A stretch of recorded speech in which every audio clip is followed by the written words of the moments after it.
Hello and welcome muli sa another episode ng Aling Oday's Kitchen. Gagawa tayo ngayon ng another quick and easy recipe na swak no swak sa ating budget. Ito ay ang spicy talong stir-fry. And here are the following ingredients.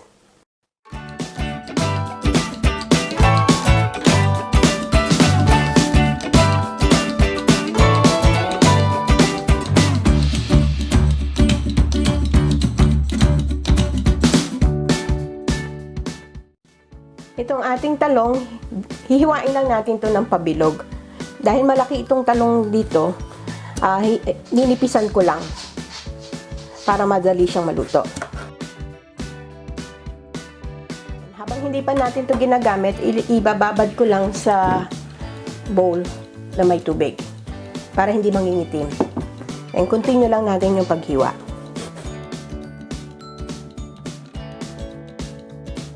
Itong ating egg, lagyan ko lang ng konting pinch of pepper and salt. And haluin lang natin to. Ibit lang natin.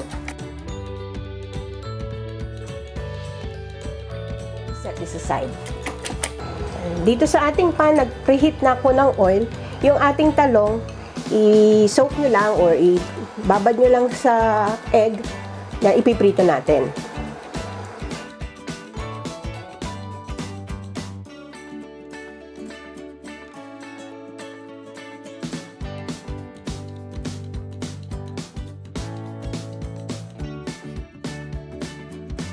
Papabrownin lang natin to on both sides.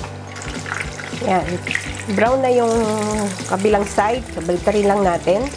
Then, continue lang uli natin ito.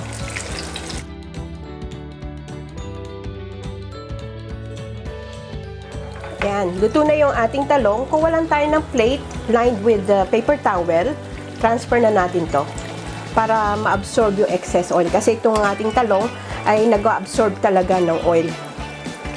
So, continue lang natin yung lahat ng ating talong, remaining talong. Naprito ko na lahat ng ating talong. Dito sa ating pinagprituhan, binawasan ko lang siya ng oil at then igigisa na natin yung sibuyas. Palalambutin lang natin to. Sama ko na rin yung kamatis. Palambutin lang natin to.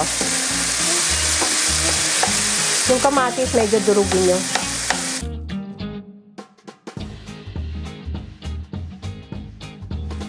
Malambot na yung ating sibuyas at kamatis. Pwede na nating ilagay yung garlic. Okay, hintayin lang natin lumabas yung aroma ng garlic.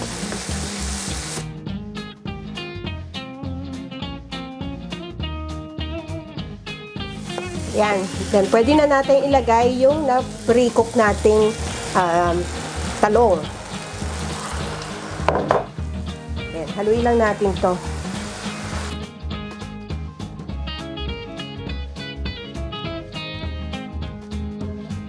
Na rin natin to i-season ng pepper to taste and salt to taste. Adjust nyo na lang according to your taste. At since wala akong siling labuyo, ang gagamitin ko chili paste. Pampaanghang. So, depende na sa inyo kung gaano kaanghang ang gusto nyo. Gisi lang natin to for 2 to 3 minutes. Since malaki yung talong na ginamit ko, gamamit ako ng 3 eggs. Meron pang natira, isasama ko na. Kung gusto nyo, pwede din kayong gumamit ng giniling na pork. Yung paggisa nyo nung sibuyas at kamatis, isama nyo na yung giniling na pork. Pang sahog lang. Then, continue lang natin pagluto hanggang maluto yung egg. Natikman ko na to, okay na sa akin yung lasa. Yan, this one is ready.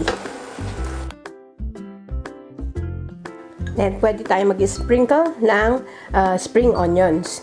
Kung meron din kayong bell pepper, pwede nyo ring samahan ng bell pepper to paggisa nyo.